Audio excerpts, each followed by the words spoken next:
let's get started in section 2.6. We have three main goals in the section. We want to introduce the idea of continuity. We want to talk about basic functions, and then we want to talk about piecewise functions. So let's get right into it. There's a formal definition of continuity, which you'll see in calculus class, but for now, we have an informal definition that will work just fine in this course. So it's the informal definition says that a function is continuous wherever you can draw its graph without lifting the pencil from the paper. And so the intervals of continuity are always intervals of x.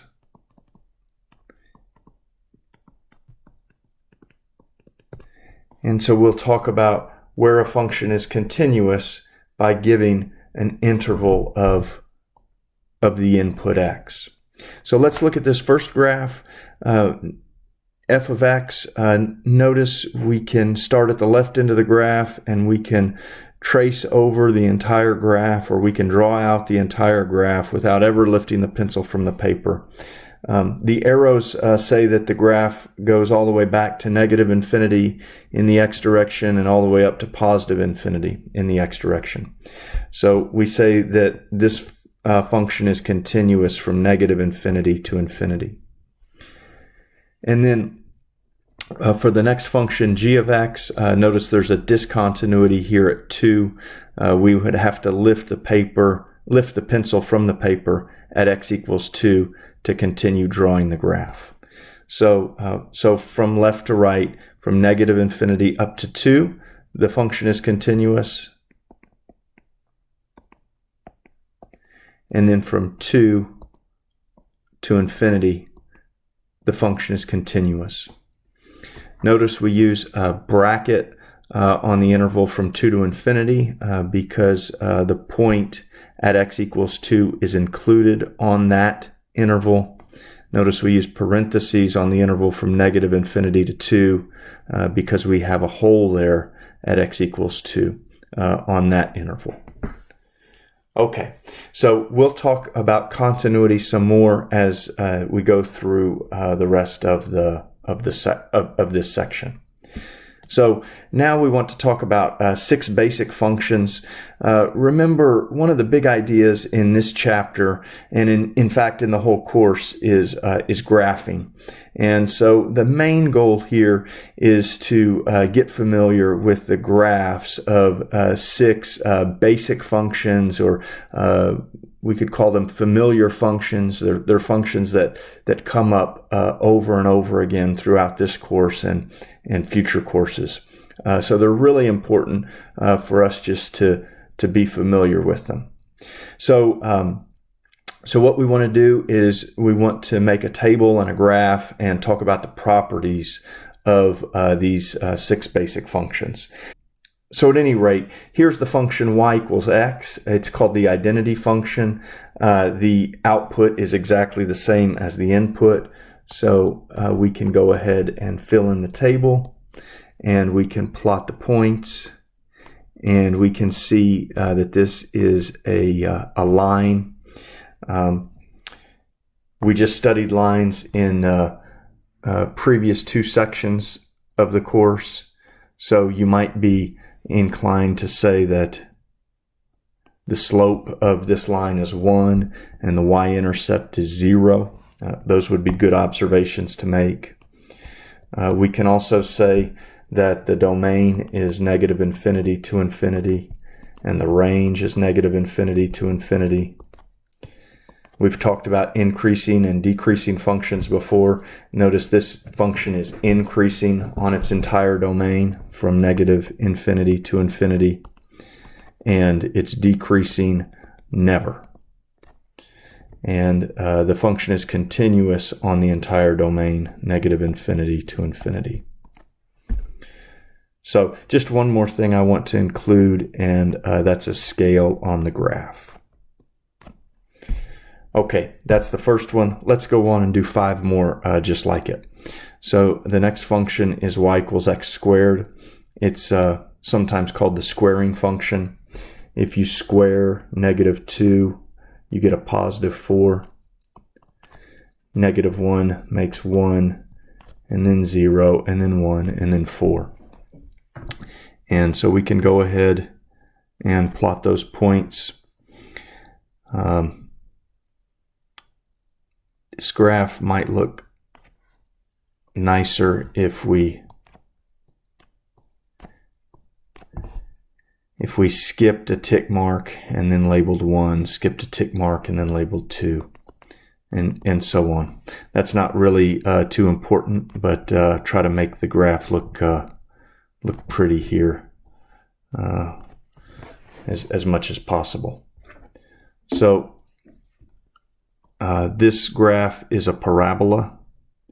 I believe we've talked about parabolas a little bit already, and then we'll talk about them more, right now and on into chapter 3. So the domain is -infinity to infinity. Notice the range is only 0 to infinity. The y values are never negative. Notice that when we start out at the left end of the graph and go from left to right, the graph is initially decreasing from -infinity to 0. And then from 0 on out to infinity, the graph is increasing. Notice that the graph is continuous everywhere on its domain from -infinity to infinity. Okay, that's the second one. The next graph is the y equals x cubed, sometimes called the cubing function.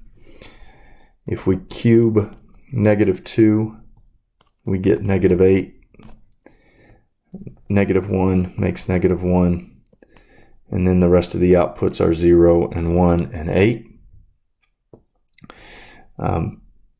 Let's make a nice scale.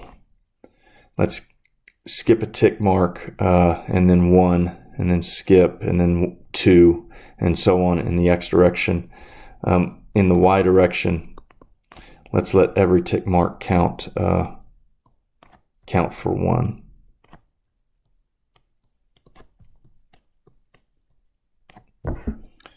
Okay, and so then we can plot the point at -2, -8. It should be right down here at the bottom, and if I'm not mistaken. And then -1, -1, 0, 0, 1, 1, and then 2, 8. Try to make this graph with a nice smooth curve through the middle. It flattens out in the middle and then gets steep on the left and right sides.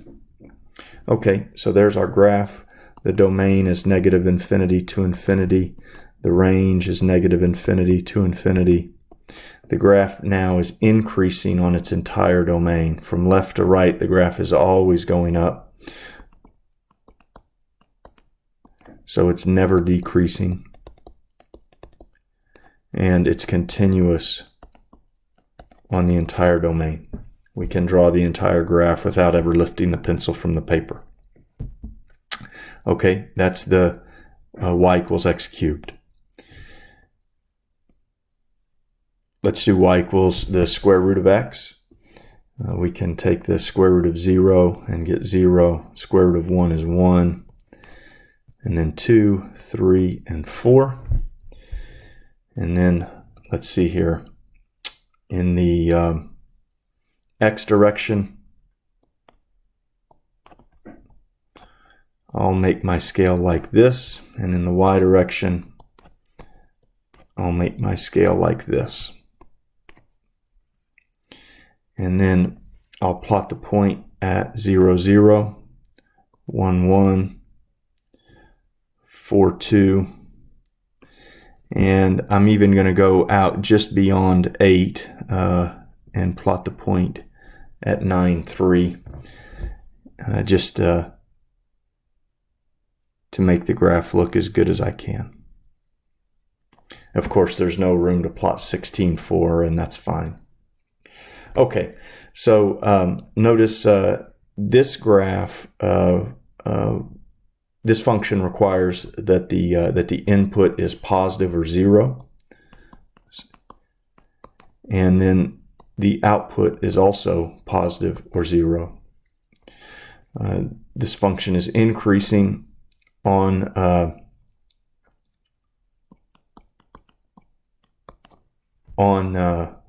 the interval from 0 to infinity, and it's never decreasing,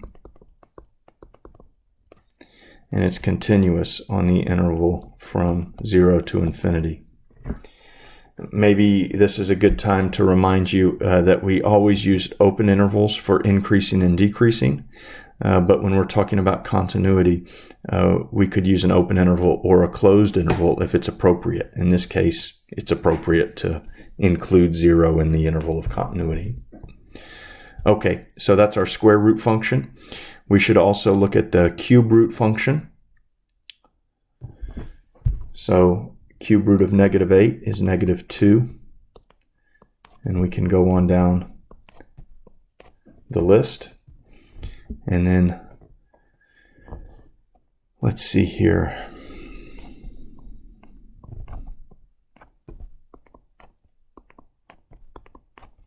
Let's make a nice scale.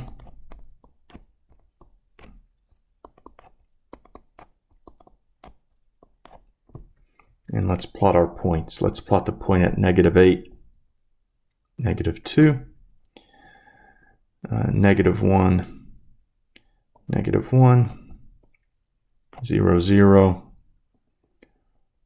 1, 1, and 8, 2. And then let's connect these up with a nice smooth curve.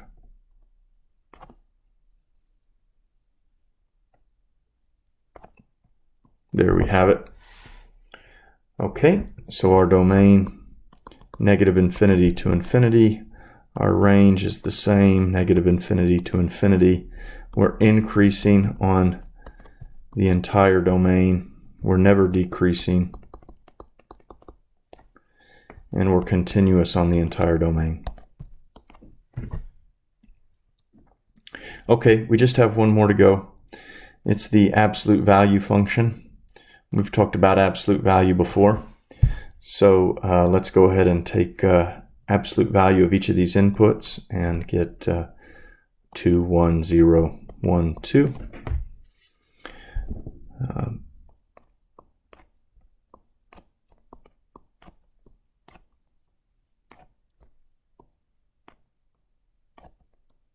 This graph is V-shaped. We can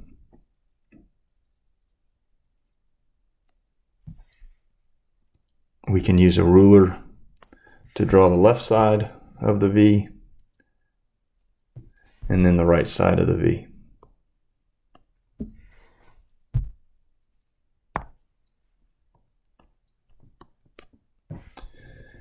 Okay, so the domain is -infinity to infinity. The range is 0 to infinity.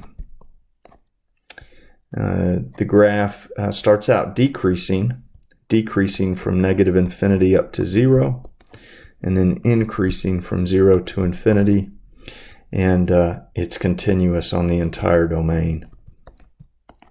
Sometimes students see the corner there, or it's also called a cusp at 0, 0.